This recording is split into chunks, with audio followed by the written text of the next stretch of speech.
Around 1 billion people, almost 15% of the world's population, survive in poverty, lacking the income and capabilities to live with dignity. Poverty imposes massive human suffering. It is the most pervasive violation of human rights. It is also the root cause of socio-economic instability and of most political and security problems across the world. It is thus only right that poverty eradication is the first among UN's Sustainable Development Goals. Excellencies, over the past 30 years, poverty had visibly declined. However, the COVID-19 pandemic has triggered the worst global recession in over a century. 100 million people are likely to be pushed back into extreme poverty. A decade's development could be reversed.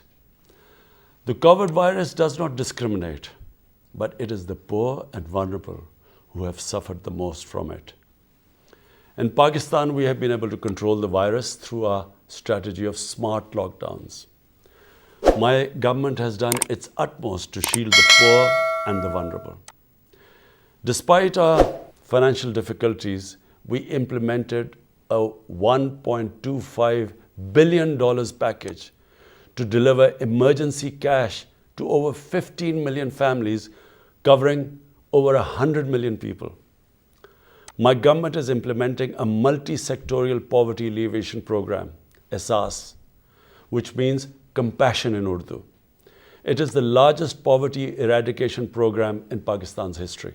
My government is committed to reducing poverty from 24.3% to 19% by 2023. My aim is to create an Islamic welfare state based on the principles of Riyasat-e-Madina through inclusive, equitable growth and economic modernization. Excellencies, as the UN Secretary General has observed, inequality is the hallmark of our times. Today, the 26 richest people in the world own as much wealth as half the world's population does.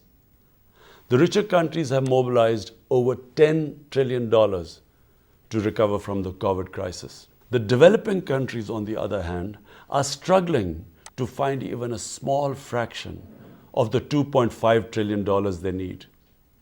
Apart from the direct attack on poverty, we need to address its systemic causes.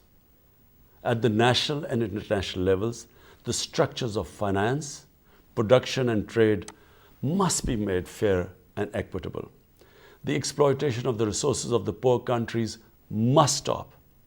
The illicit flows of fruits of corruption and crime must be halted, and the stolen assets returned to the countries of origin.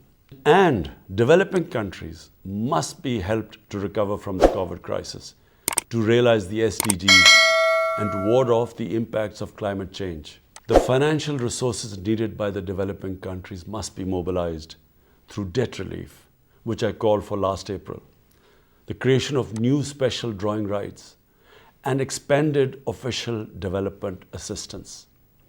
The realization of SDGs can be accelerated, especially through major investments in sustainable infrastructure and renewable energy, transport, housing, water and sanitation. New technologies must be mobilized and the digital divide bridged to enable developing countries to leapfrog into a modern development paradigm. I'm confident that this important event will contribute significantly to a collective fight against global poverty and the promotion of SDGs. I thank you.